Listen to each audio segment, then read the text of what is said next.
আসসালামু আলাইকুম, আমি doctor Akmal Hossain, doctor Paul's clinic আছি হোমিওপ্যাথিক কনসালটেন্ট হিসেবে। আজ আমরা হাম নিয়ে কথা বলবো, যার আর একটা নাম মিজেলস বা রুবেলা। রিসেন্টলি আমরা দেখতে পাচ্ছি প্রতিদিনই খবরের পাতায় 2-3 জন করে বাচ্চা মারা যাচ্ছে এই রোগের কারণে। এটা একটা ভাইরাল ডিজিজ, এটা highly infectious contagious disease. So এটা একজন থেকে আরেকজনে খুব দ্রুত ছড়ায়। এটা কিভাবে ছড়াতে পারে, এটার ছড়ানোর মধ্যে কয়েক ধরনভাবে ছড়াতে পারে। ইনফেক্টেড যে পার্সন, তার সাথে আমরা যদি থাকি, তার হাঁচি কাশি কথা বলা সব মাধ্যমে, কারণ এটা এয়ারবর্ন, সো তার সব কিছুর মাধ্যমে এটা ছড়াতে পারে।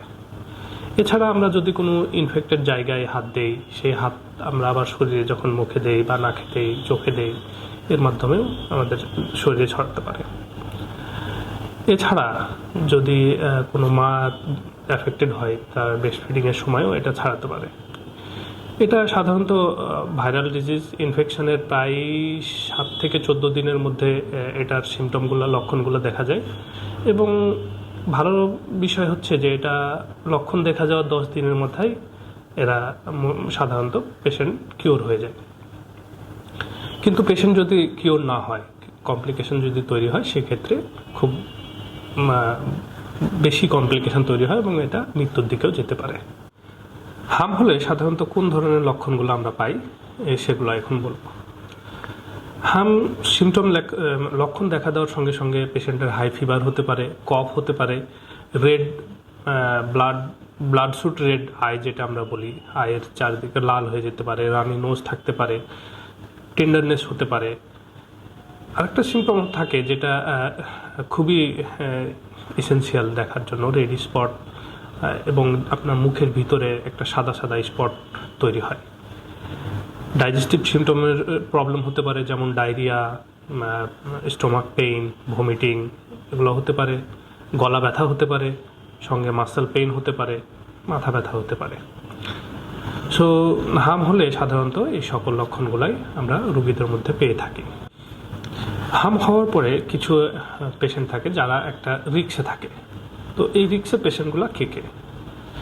এই রিক্সের পেশেন্টগুলো হচ্ছে বাচ্চারা যারা 5 বছরের নিচে, অ্যাডাল্ট যারা 20 বছরের উপরে, যারা প্রেগনেন্ট মাদার, পিপল যাদের ইমিউনিটি সিস্টেম অনেক উইক, এবং যারা ম্যালনিউট্রিশনে ভুগছে, সাধারণত ভিটামিন এ ডিফিসিয়েন্সিতে ভুগছে, তারা সাধারণত এটার একটা রিস্ক ফ্যাক্টর হিসেবে কাজ করে।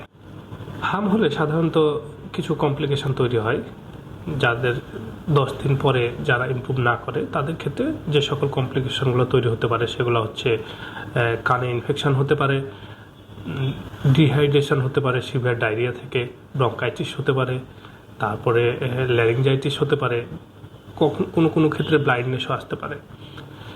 এর থেকেও বেশি সিরিয়াস যখন হয়, তখন ব্রেন সোয়ালিং হয়, যেটাকে আমরা ইনসেফ্যালাইটিস বলি, এবং এক পর্যায়ে পেশেন্ট কমায় যে ডেথও হতে পারে। তো এই হাম থেকে প্রিভেনশনের উপায় কী?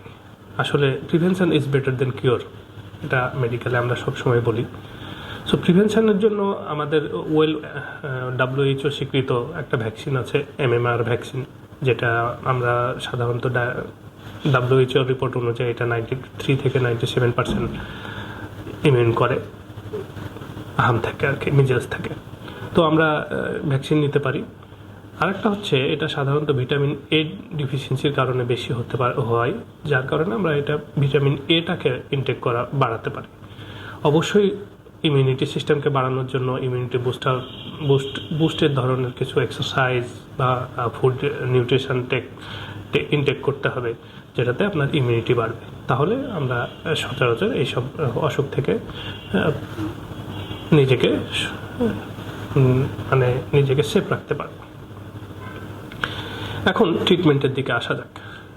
এটার আসলে স্বীকৃত কোনো ট্রিটমেন্ট নাই। ট্রিটমেন্টের ক্ষেত্রে আমরা বলতে পারি, এটা হওয়ার পরে অ্যালোপ্যাথি বলেন আর যেই প্যাথিতেই হোক, এরা সিমটোমেটিক ট্রিটমেন্ট করে। এই সেক্ষেত্রে আমাদের হোমিওপ্যাথিতেও এটা সিমটোমেটিক ভালো ট্রিটমেন্ট আছে। আপনারা ডক্টর পলসে ভিজিট করতে পারেন এর জন্য, এবং আমরা আশা করছি আপনাদেরকে একটা ভালো চিকিৎসা দিতে সমর্থ হব। এছাড়াও প্রিভেনশন হিসেবে আপনি হোমিওপ্যাথিক ডোজ নিতে পারেন। যাদের এখনও হয়নি, বাড়িতে বাচ্চা আছে, তাদের ক্ষেত্রেও আপনি হোমিওপ্যাথি ইউজ করতে পারেন অ্যাজ এ প্রিভেন্টিভ কিওর হিসেবে, যেটা মূলত ইমিউনিটি বুস্ট আপ করে এবং বাচ্চাদের ইমিউনিটি বাড়ায়। ধন্যবাদ সবাইকে।